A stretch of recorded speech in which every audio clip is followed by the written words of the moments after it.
time webinar series. As you just heard, we are now recording for our first of hopefully a full year of webinars. And this one will be talking about food insecurity in Hamilton. My name is Laura Cattari. I am Senior Policy Analyst with the Hamilton Roundtable for Poverty Reduction. And I'm so happy um, with the panelists and the guest speaker that we have for today.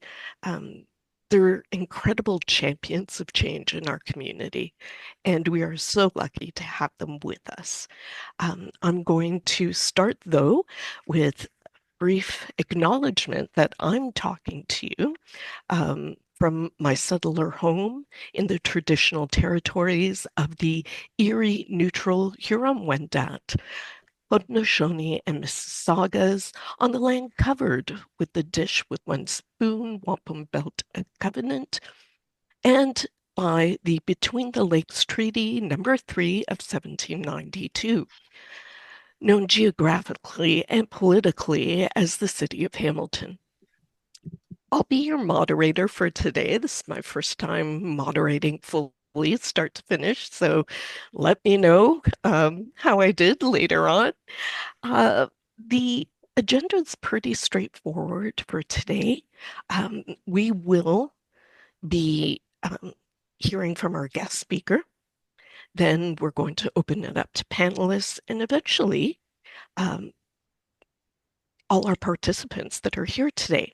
There is on the webinar, if you look to the bottom of your Zoom screen and possibly need to cursor over with your mouse, a little button that's called Q&A. If you have questions for our panelists, please open up that little box that pops up and type your question in there. And Tom, our technical host with the most today, uh, will let me know that the questions are there and that we should address them. So, without further ado, I'm going to introduce you to our guest speaker, Mary Ellen Prang. Mary Ellen is a registered dietitian and has worked in various positions within Ontario's public health system since 1995. In 2013, she joined the City of Hamilton and the Public Health Department in particular, where she leads the annual monitoring of food affordability, as well as education and the problem of food insecurity. And what we like to focus on, evidence-based responses. Mary Ellen has been a member of the Ontario Dietitians in Public Health for 30 years and co-chaired Food Insecurity Working Group for 6 years. Today, we are lucky to have her present on the 2024 Monitoring Food Affordability Report for the city. Mary Ellen, please take it away.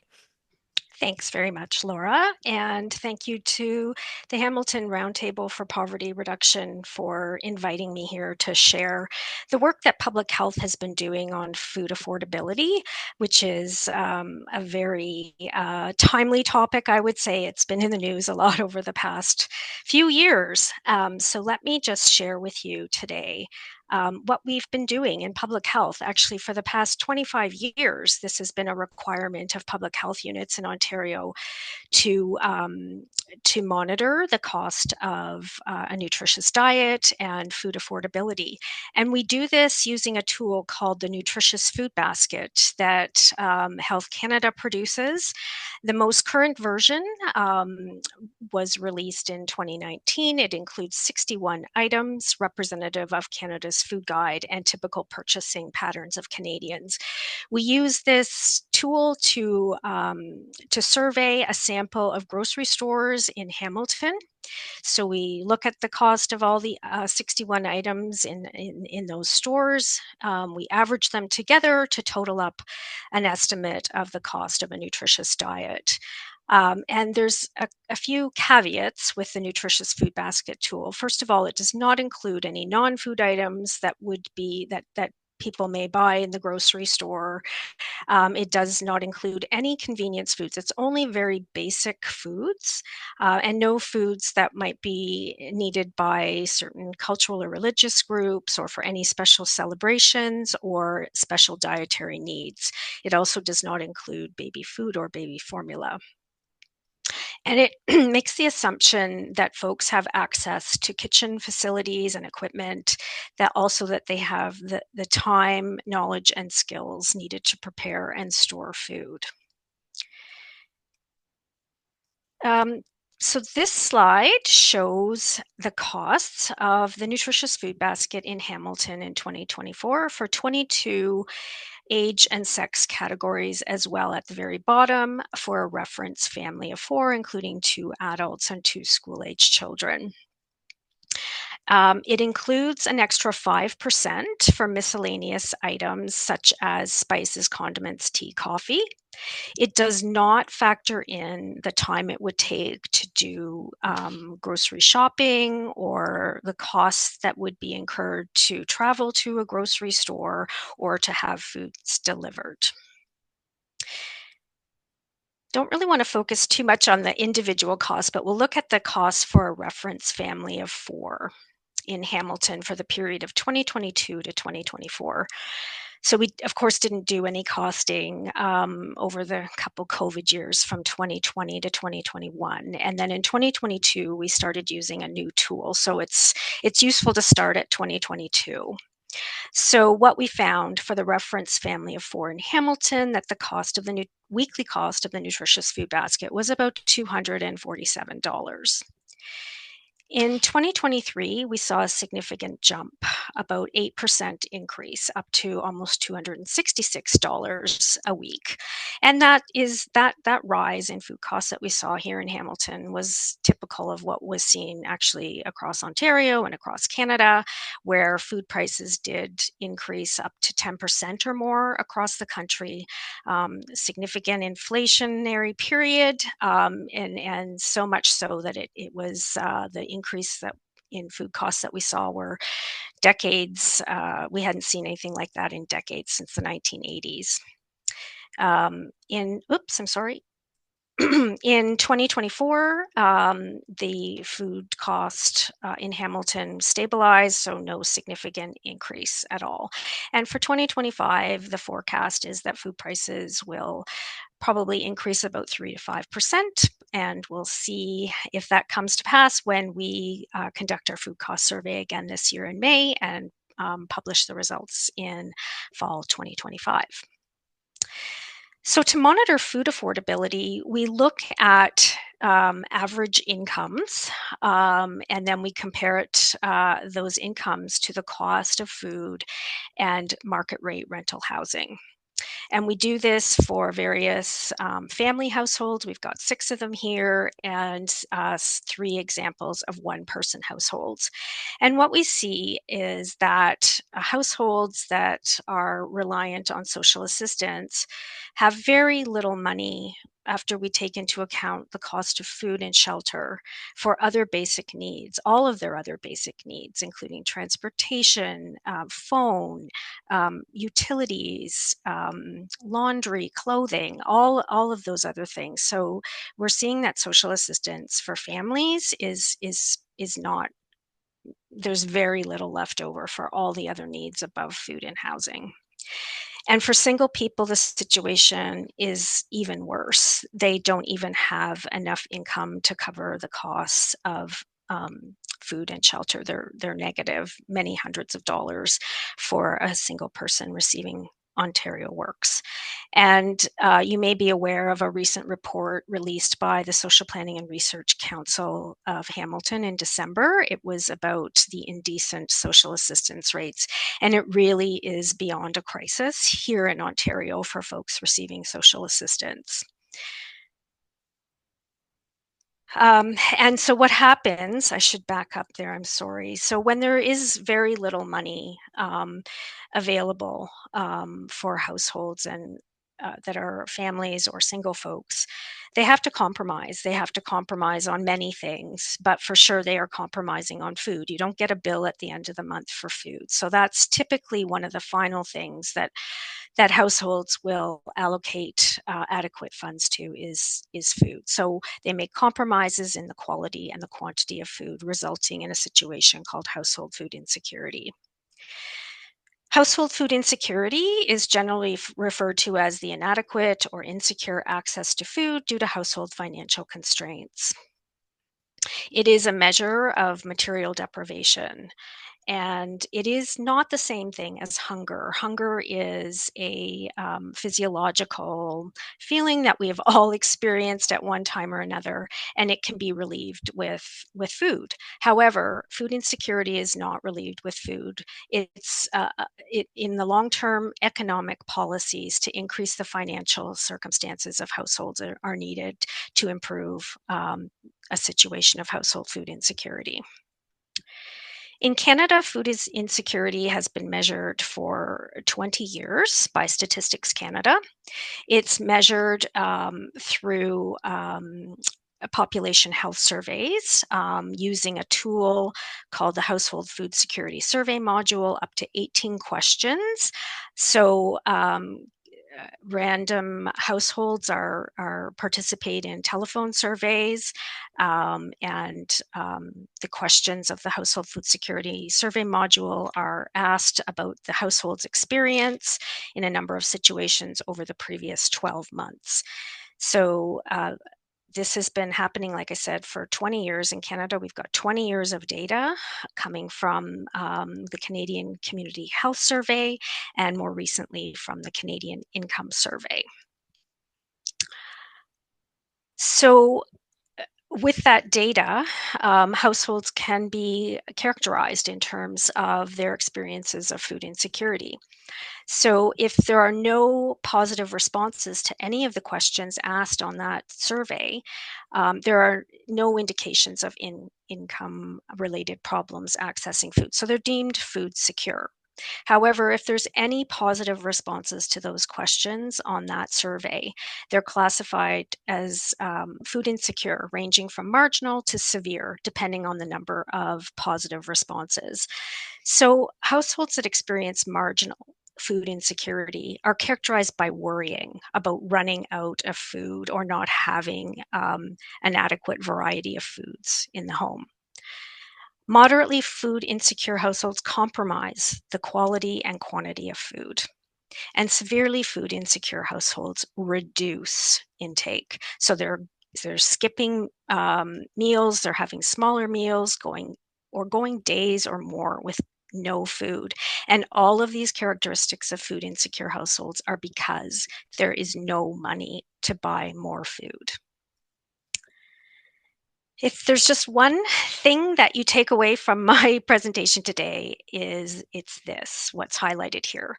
Food insecurity is not a food problem that can be solved by giving people food. It is an income problem and a matter for public policy, primarily at the federal and provincial levels. Food insecurity is getting worse in Ontario. So here are data that we have from the Canadian Income Survey for Ontario for the years 2019 to 2023. So from 2019 to 2022, there is really a fairly similar picture here of about 16 to 18% of households experiencing food insecurity in Ontario. And we also see the classification of marginal, moderate, and severe.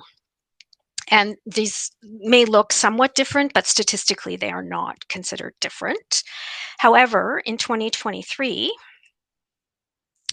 we do see the situation becoming significantly worse. So it jumps up to almost 1 in 4 Ontario households experiencing food insecurity.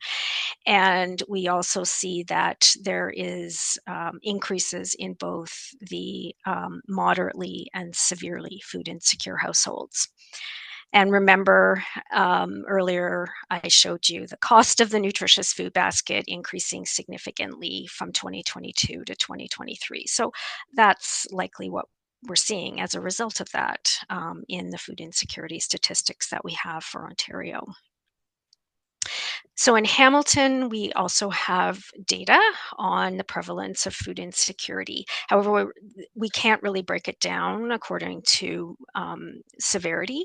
The sample size is not large enough to reliably categorize it, but overall, what we do see is similar to what we see in Ontario from 2019 to 2022, with a prevalence just around 17, 18%. But then again, in 2023 in Hamilton, we see it jumping above 25%. So we have a situation where 1 in 4 Hamilton households was affected by food insecurity in 2023. And actually 2023 is the most recent data that we have right now. We'll get 2024 data in the second half of this year. So why is it important to address food insecurity? Well, primarily because it's very costly. It's costly because people's health is severely impacted. We see more mental health disorders, chronic diseases like high blood pressure, diabetes, heart disease, more infectious diseases, more need for prescription medications.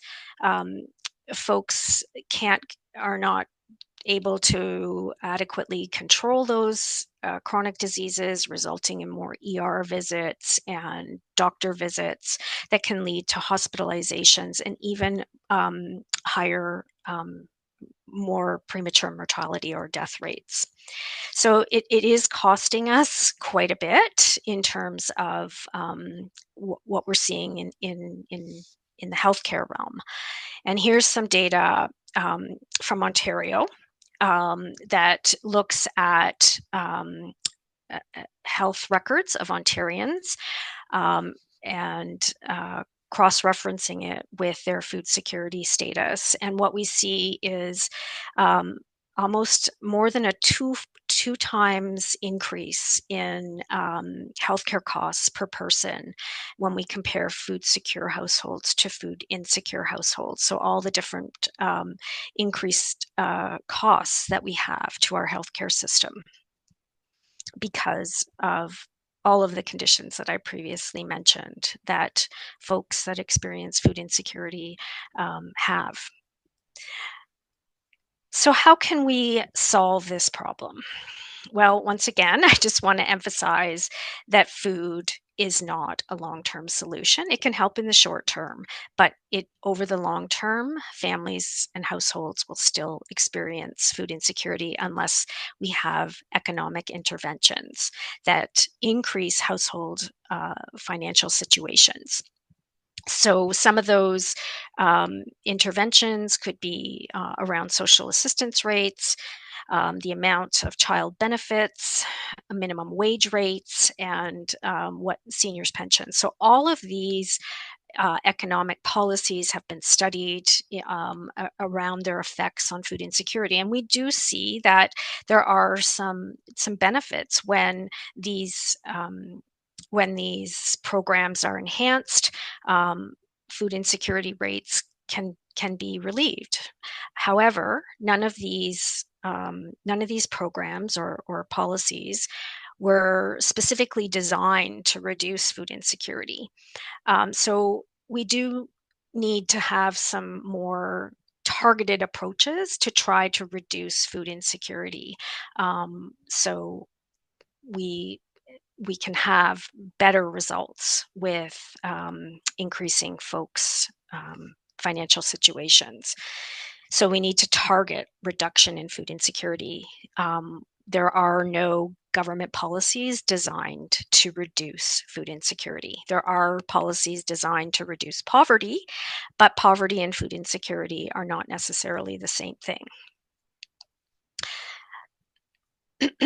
And I just want to mention here, because some of you may be aware that Hamilton was quite involved in the basic income movement a few years ago when there was a basic income experiment run in Ontario, and Hamilton and Brant County participated. So there were many participants in Hamilton that benefited from this program for a period of time. However, it was cut short. And although there was a very robust evaluation that was planned, including measurement of food insecurity, that never happened. Um, However, some researchers from McMaster and Toronto Metropolitan University did recruit some of the basic income experiment participants and asked them a series of questions online, and some folks were interviewed for their experiences that while they were receiving the basic income. And we see here just a few highlights of what was found related to the food situation. So the majority of respondents reported that they skipped meals less often, they used food banks less often, especially for those who had previously been receiving Ontario Works or ODSP. The majority reported eating nutritious food somewhat or much more often, and most self-reported that their diets improved. Less than 10% said there were no changes when it came to their food and eating habits. So much positive outcomes were anecdotally reported. And so I just wanted to highlight this because basic income is something that sort of has been gaining momentum in Canada, and it's unfortunate that the Ontario experiment did not come to fruition so that we could have some real reliable data. However, we do have some results, and I'd just like to highlight that Hamilton City Council in June 2023 did pass a resolution on basic income and supports this concept. So it would be, I think, really positive to continue and try to keep that momentum going around basic income, because I think it is a very promising economic policy that could really move the needle on food insecurity. And just in closing, would like to just direct you to the City of Hamilton webpage, Monitoring Food Affordability in Hamilton, where you can find annually the results of our food costing and our food affordability monitoring. So right now what's posted are the 2024 results, and we added a comprehensive report this year on monitoring food affordability that can be downloaded from the website, and I think it might be included in some follow-up. You may have already included it, I think, in the webinar package here for today, but it includes some case studies or community stories of some of the income scenarios to try to bring them to put a human sort of approach to just looking at numbers on paper and what might be happening in some of those family scenarios, just to highlight how difficult it can be for families to just meet their food and their very basic needs of food and housing. So that brings me to the end, and thank you very much for attending and for your time to listen. I certainly welcome any questions or feedback, and you can reach me at this email address. Great. We actually have one question for you already. Okay.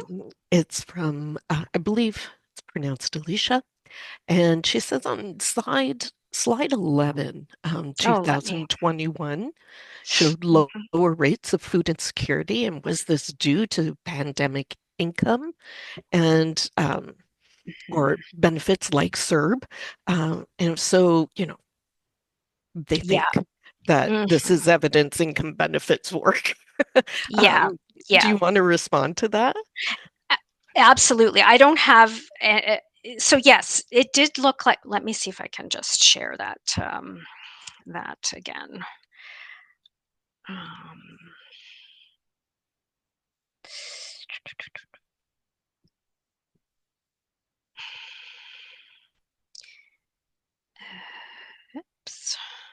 sorry.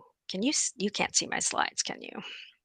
No, it's okay. If you just Okay. want to talk about it, it's Okay. fine. Yeah. So, yeah, I know. So the slide that shows it's got the bar graphs of Hamilton. So 2019 to 2023 are shown, and it does look like 2020 one and 2022 are a little bit lower than 2019 and 2020. Um, so yes, there were definitely pandemic benefits, the CERB, which actually kind of is like a basic income, that some folks were probably better off.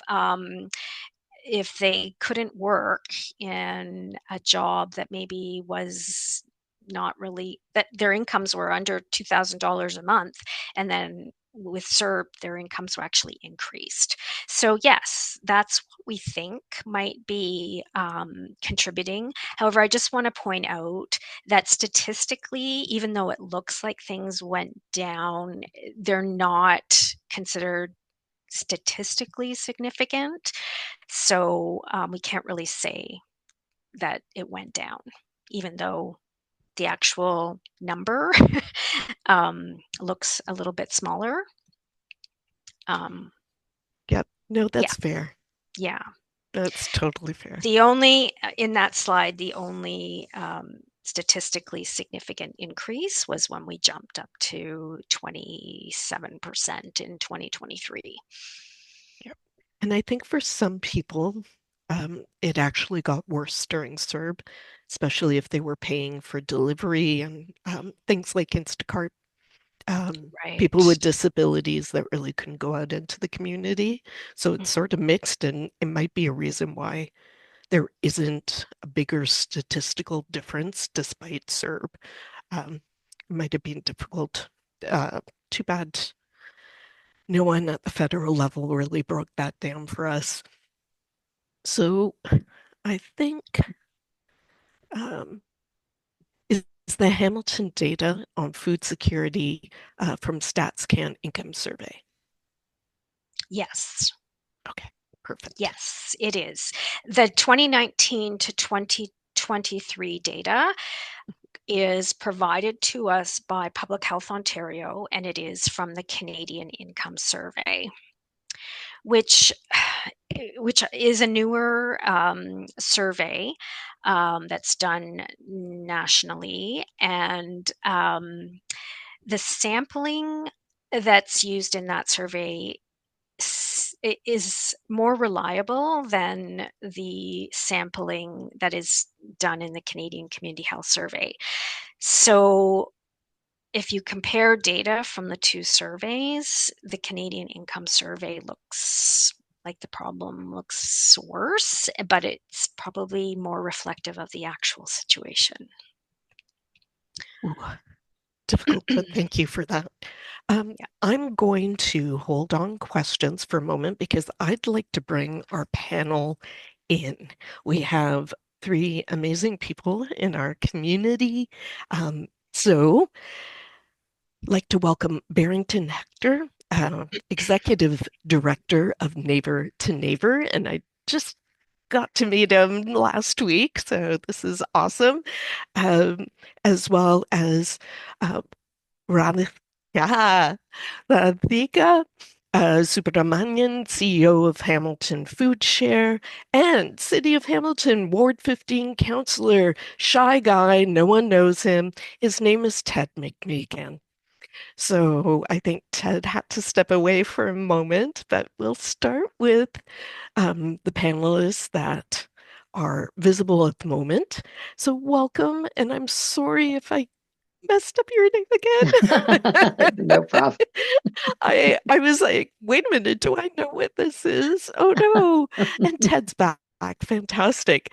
Um, I think before I start with questions, I'd love to get your feedback on what you just heard because you're all really active in the community, especially around food issues. And yeah, when you hear all that, what comes to mind for you and whoever would like to kick it off? I don't mind, Radhika. Thanks, folks, for having me here. I'm excited to be here in community with you folks. And Mary Ellen, thank you for that presentation. I just want to point one thing out. In terms of the limitations you were speaking about with the report, and that's the limitation of time and how time wasn't a factor, included in this piece. And I can think to my own upbringing and having access to food banks and other community supports, and just how much time really is involved when it goes to making appointments, spending in lines, and what that time actually means for folks, often during the workday, less time with family. So that's a big thing that I think we often overlook, but it's something that I'm quite happy that you've at least pointed out as a limitation, right? To me, when I read the report, it indicated to me that this is a reason why solutions to poverty and the symptoms of food insecurity should not be outsourced to the charity sector. We can certainly address symptoms, but we are very much limited when it comes to providing upstream solutions to these problems. Right? We can advocate, we can put in the good work around community-based solutions, but the reality is it's going to involve the political will and quite frankly backbone of all level of governments, and consultation and involvement with community-based organizations in the broader public like ourselves, as well as the private sector, to have some real solutions, right? We've seen these trends for some time. We're not surprised by these things, but we have seen some uptakes as of late. We know the cost of living, we know inflation, we know these things we've all been dealing with for the last, few years post-pandemic, right? And you've spoken to some of the suggestions, Mary Ellen. Organizing, advocating, coming together in community, definitely, and paramount to that is having the voices of those directly impacted centered in this work. Looking at human rights-based approaches and evidence-based approaches, as Mary Ellen has pointed out, are sort of key to those pieces. I would also say, I know we're not looking at solutions right now, Laura, but I start to think about the solutions when I see these things, right? While we need immediate support for our food networks, our food bank as well, where we're seeing unprecedented levels of folks accessing our food bank. We have to look at the immediate, short, and long-term pieces, right? So in absence of real policy, we need immediate support. But then we also have to look at, we had a pre-call to this, and I talked about the measures that we use to measure poverty, right? We have to make sure our tools and our metrics are actually adequate to be able to measure that. Reviewing LICO, reviewing the basket measure, model for things like actual material deprivation index, right? Similar to some of our European friends and things that they're using over in Europe, and some of the provinces like Quebec do a bit of a better job at times. And specifically, our sector, I think, Mary Ellen, you touched on this a bit, but sharing the value proposition, of investment in community and long-term financials when it comes to societal implications, not addressing this, right? So you talked about those pieces, right? So definitely that's part of the focus. And then ensuring there's policy in place, not to bash our monopolies of our grocery chains or anything, but making sure there's real penalties when it comes to price fixing, when it comes to charging folks for packaging as opposed to product. These sort of things need to have a multi-pronged approach, right? Because folks are getting, and I can speak to this, folks are getting, they're feeling like they're getting hit from all angles, right? So we need to have a multi-pronged approach, that's both immediate, intermediate, and long-term in terms of solution. And then sort of lastly, looking at, social assistance rates, being pegged to inflation, right? First, you get the rates where they need to be, and then you peg it to inflation. We've seen the ODSP rates here in Ontario pegged to inflation, but that was not that the rates were brought up, but they were just pegged to inflation at an inadequate level. That just won't cut the cheese or cut the mustard. I forget what the saying is, but it's just not good. It's not good enough, right? Enough is not good enough anymore. And then I'm looking at things like living wages, because food insecurity is not just a factor for folks, who aren't working or were underemployed or unemployed or on social assistance, right? Accessing social assistance. So that's sort of my take in a nutshell. But again, I think this also bodes, there's some positive here, right? Yes, it's pointed to some of the critical issues and things that we have to solve, but in that provides the opportunity for solutions, right? And creative solutions that are community focused. And that's sort of my response in a nutshell, folks. I'll pass it over to Radhika. Perfect. Thank you. Well, Barrington, I think you covered quite a bit there. So, I'm sorry. I'm sorry. and I'm in full agreement. I'm in full agreement. I think Hamilton Food Share. So our member food banks are about 16 food banks, including Neighbor to Neighbor, and 22 meal programs. And the presentation just illustrated what we're seeing on the ground, and what our food banks are saying. People are having to make appointments less frequently for individuals that are coming to pick up food because there's just not enough food. And how do we address that? And I think I love when you said the solution to food insecurity is not food. We're looking at this from an economic and policy stance, and fully agree with everything that Barrington said as well. And when we look at what people say, and I really liked the intersectional aspect of what we're talking about, whether it's looking at it from housing. We know that there was a study with McMaster several years ago where 47% of people who had used food banks said that if they had not been able to use food banks, they would not have been able to pay for their rent. And I think looking at this from that view, and particularly, I was really pleased to see the health information in there as well, understanding that this is affecting our health system. People who are interested in the dollars only piece. There's a cost to all this. There's a cost to this humanity wise. Food is a basic right as far as we're concerned, but there's also an actual cost to the system. And I think it was covered so well in the presentation, Mary Ellen. And yeah, I think that's really all I want to say. It's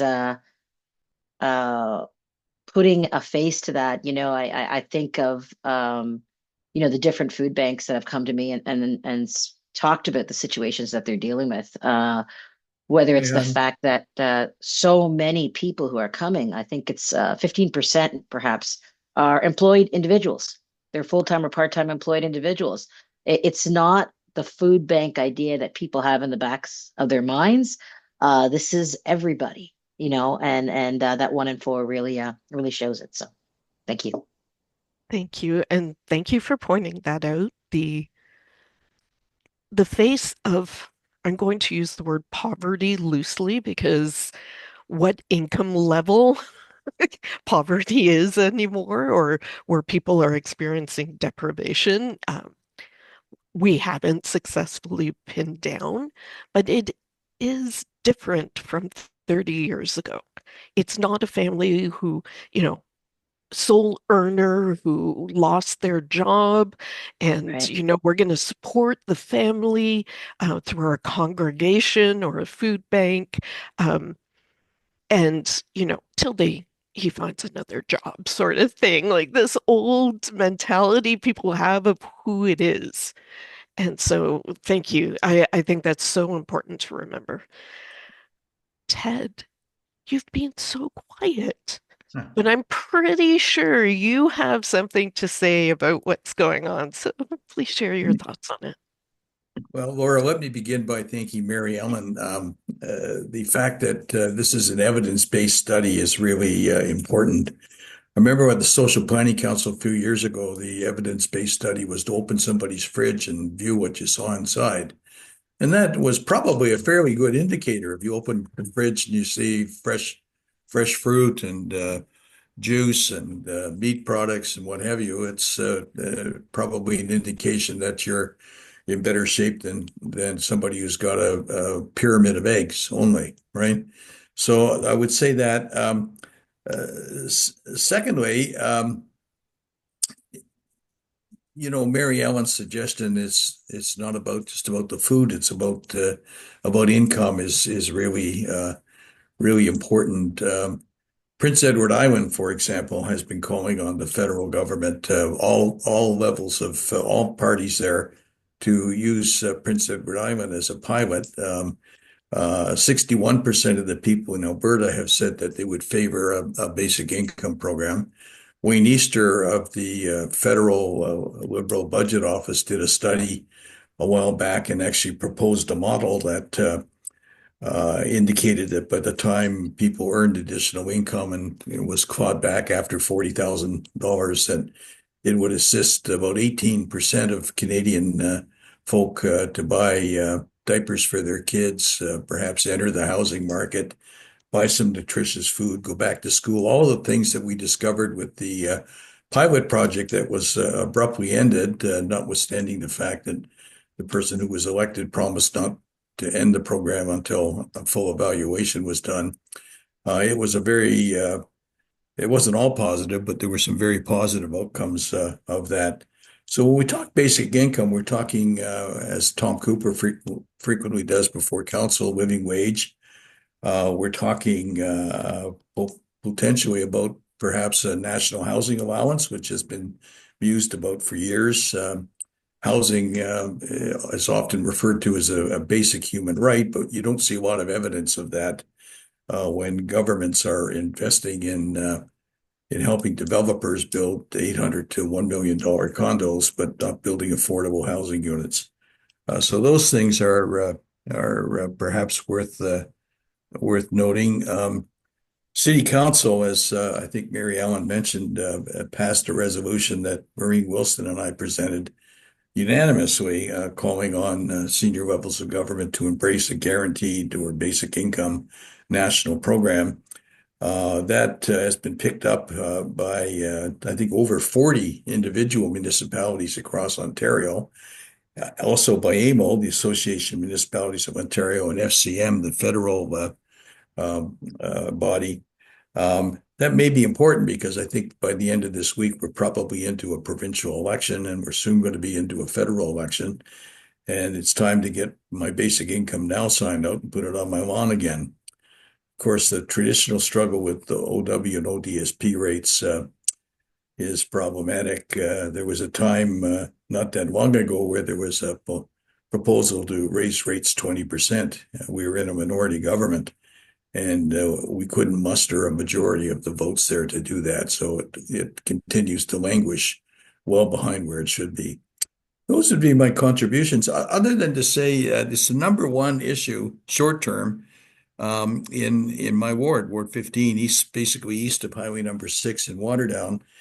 Food bank use is up between 60 and 80%, depending on which of the two food banks you speak with. We have some access to some special revenue, which our community council has decided should be invested $10,000 into both of the Flamborough food banks. We're funding the Taste Buds program in the Waterdown High School to feed hungry kids, and also have made donations to Food for Kids. So it continues to be our number one priority and will, I suspect, until we finally find a way forward with this. And don't give up on your municipal government either, because there's a lot of good people there who want to make a difference. I was surprised actually that the motion carried unanimously, but there was quite a bit of enthusiasm. There always is when you can blame another level of government, I guess, but I just throw that in for good measure. Is that helpful? Always helpful, Ted. Thank you so much. So there's so much to unpack here, and Barrington kicked us off so well. But I'm going to go back and just pick up on the advocacy piece. And, you know, if you had the opportunity to muster or rally everyone, what exactly would you do? Would it be an income plan?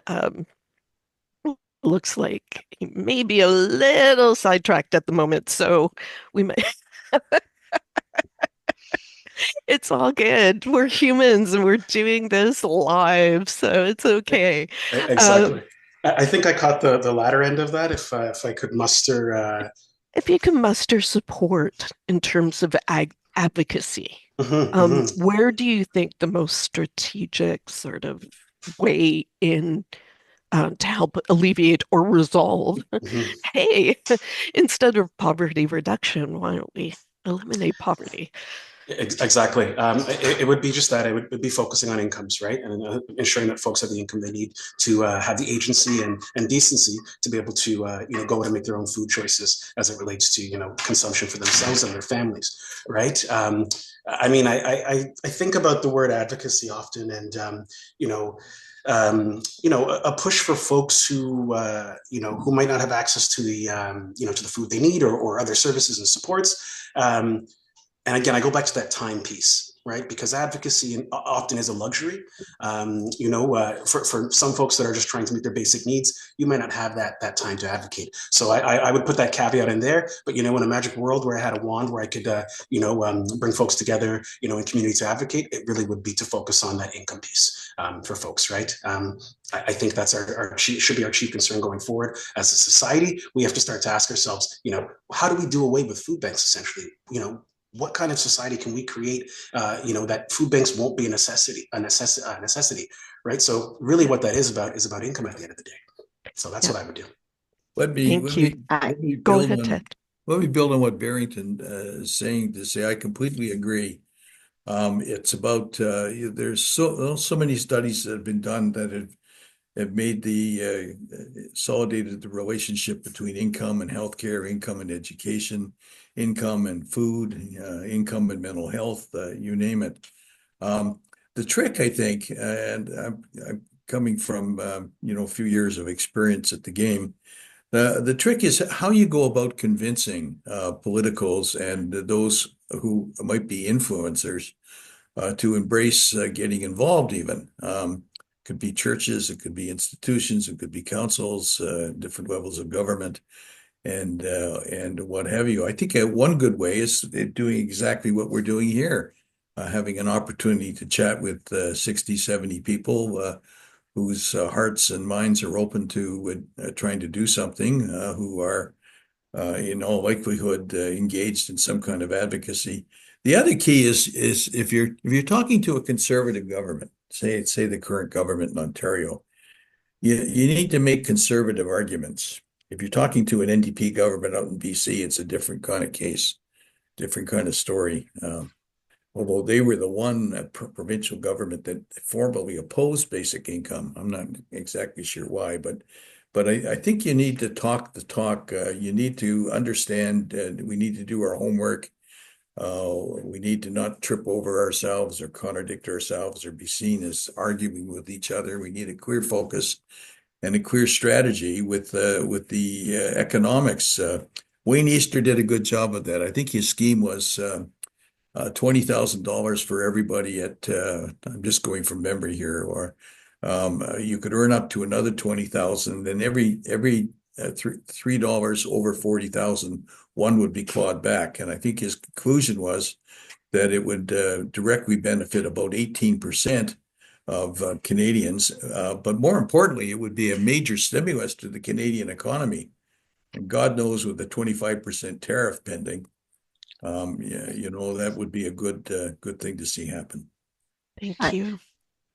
I wanted to add, it's just so many great points made. And of course, I can't argue with that. Basic income, right? I mean, that's whatever that looks like. I think it's a multi-pronged piece as well when we look at advocacy. I think there's fighting for basic income and also doing what we have to do right now. Well, there's a crisis right now. I know provincial bodies for us, Feed Ontario, Food Banks Canada, they have literally, laid down what kind of policy change that we're all advocating for. In the meanwhile, they're looking at things like the groceries and essentials benefit. That's Food Banks Canada's initiative. So I think it's getting your average person on board to understand, to create that awareness, because I think there's many of us who are working with this, seeing this day in and day out. I have to say, at City Council, I think we've got some really proactive people, some really positive feedback, I think, that you can see municipally. But I think your average person may or may not understand what this real need is. And it's more than a few cans of soup or whatever it is which is, believe me, we wholeheartedly accept, but that it's a system change. Yep. And who that's benefiting. So I think it's everything that everyone is saying, but also tackling it from everything from the clawbacks that occur for people, from the gig incomes that were got through Uber Eats and drivers and all these people that came through during the pandemic.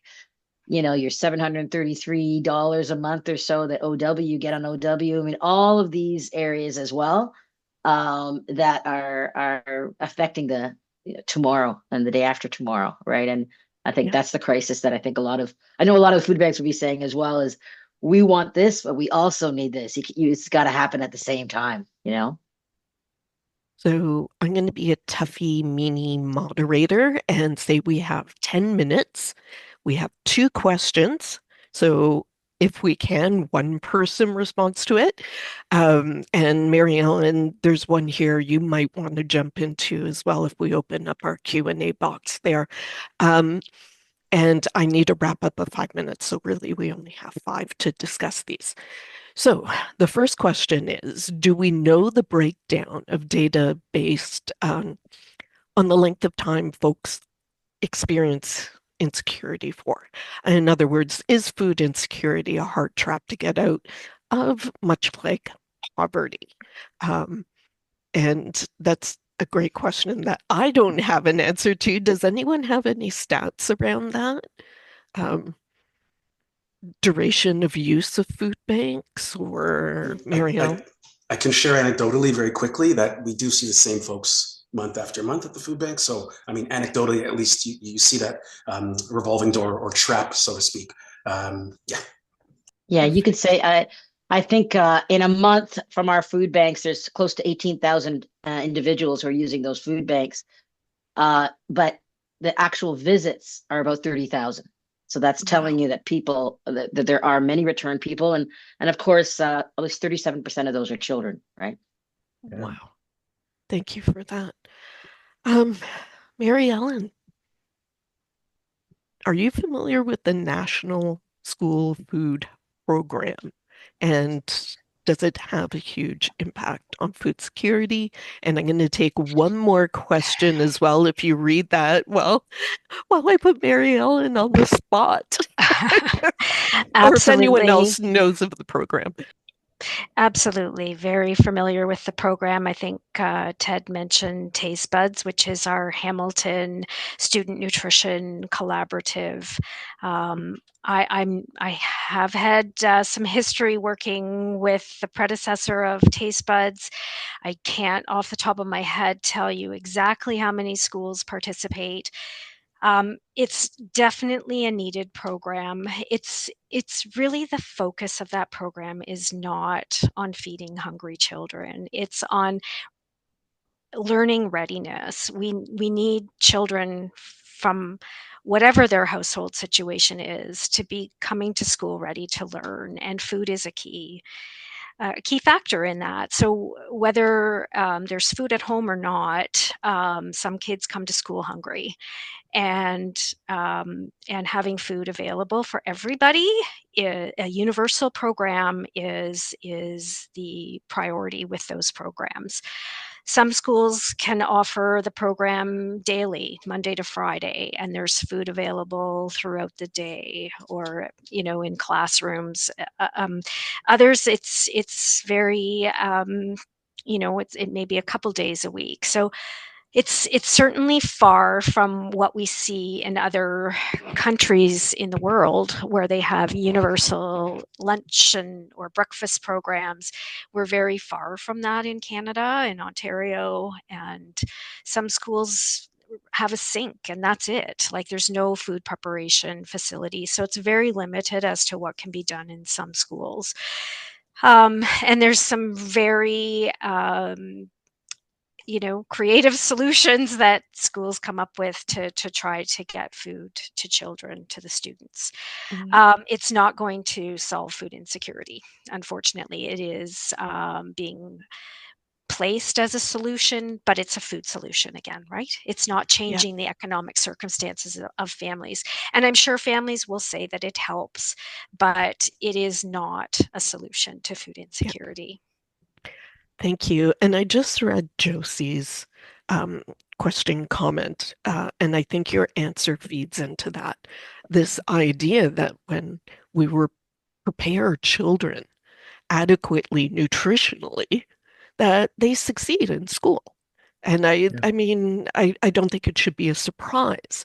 So I'm going to say something I said probably a decade ago, and I'm pretty sure Ted was at the same meeting. This idea of people running around in silos, right? Food security is not separate from the Ministry of Health. It's not separate from the Ministry of Community and Social Services. It's not even separate from training and employment, labor. Like it all goes together. Even migrant workers, like everything is interconnected. And so when we talk about advocacy, what I'd love to see is forcing different parties to the table or welcoming, sorry, that sounded hostile, but welcoming different parties to the table. And that's why I didn't say thank you earlier, Mary Ellen, but because I was going to leave it to the end and I thought, oh, that was really bad of me. So thank you for being here, for teaching, for sharing knowledge, and honestly, to be someone in public health talking about this, that it's not just food banks and food share and community kitchens. It's not just politicos. And I think we really need, with an election coming up, a really multi-focused lens to start talking about real solutions. It's very hard to get party platforms to talk about those real solutions, but I think if we put it together in a logical way, um, we could probably make great strides. So we have 4 minutes, and I'm going to give you two-liners. You can either say whatever you want, just 30 seconds, 45 seconds each to say, okay, 32 attendees, this is what I want to leave you with. So I'm going to start with Barrington. Thank you, Laura. And folks, thanks again for this opportunity. I think something that we haven't touched on, my background coming from Second Harvest before being here at Neighbour to Neighbour, I think we need to de-incentivize the overproduction of food as well. I'm not an economist, but the basics of supply demand would indicate that something that does drive these prices is the overproduction of food, which we know we do readily year over year. And, half of that, over half, I believe, 56% last I checked, ends up back in a landfill. So, I mean, when we start looking at some of those factors when it comes to supply and demand, that could also be a factor in the overall piece when it comes to food affordability. But I mean, I think things have been very robust here, and just let's look forward to continue the conversations with folks. So thank you, everyone. Fantastic. Thank you. Radhika. Yeah, I think more than anything, I think if people can start having these conversations around the table, with your friends, talking to representatives, their local representatives, both provincial and federal, and have those larger advocacy conversations there and support your local food bank. They could really use the help. Yep, absolutely support them. Ted. Well, just quickly, I think we need to quit picking on farmers. Farmers play a significant role and need as much support. There was actually a legislation passed that excess farm food raised and donated to food banks can go as a tax credit, which was a good move. The other thing I would just caution about, Laura, you talked about how we're separated from each other in silos. I think the worst separation is from reality. Hamilton's a good case, and I know no one wants to be led by a pessimist. I don't want to sound pessimistic, but our official mission statement is the best place to raise kids and the best place for seniors to age in place. Well, we know statistically that 21% of our seniors die up to, on average, 20 years sooner, depending on postal code, where they live and income. And that of those under the designated defined poverty line, 41% of those are children under the age of 14. You could fill Civic Stadium 3 times with kids who may very well not meet their potential because they're not getting enough nutritious food, they're not getting enough affirmation and encouragement, they're not being told that they can be who they want to be and that dreams can be achieved. Thank you. It needed to be said for sure. Mary Ellen, I'm going to give you the last word. Just before I do, I'm going to share at the same time something that I have open so people can take note of it while you say it. So I'm going to share. So Mary Ellen, just give it a go. What would you like to say? Oh, I think what I would like to see happen in Canada and in Ontario is to have a target set for reduction of food insecurity. We seem to be complacent that, I shouldn't say complacent, but we've seen a steady and then more recently a very large increase in food insecurity rates. And we haven't talked about what we're going to do to reduce it. There's been no talk about that amongst policymakers. And so I think we need to, as mentioned, we need to talk to folks that have influence and start having those conversations about how we're going to turn this around and not just, keep showing those graphs with increases. Perfect. Thank you so much to everyone, all our panelists. I loved meeting you guys, and I hope we keep in touch. Next month, we'll be doing income security and a provincial election, and what we should be doing around that. Possibly, I may have a campaign ready for that. Who knows? But Tom, I believe, will be hosting that one. So, Tom, thank you for doing tech. Mary Ellen, for your fabulous report. I rely on it so much in my own work. Evidence-based is everything. And for the wonderful community work our panelists do, we are lucky to have you. So thank you. And thank you to everyone that came out. I hope we answered your questions adequately. And yeah, have a great day. Thanks, Laura. Thank you so Tom. much. Thanks, Laura. Well done, Laura. Thanks.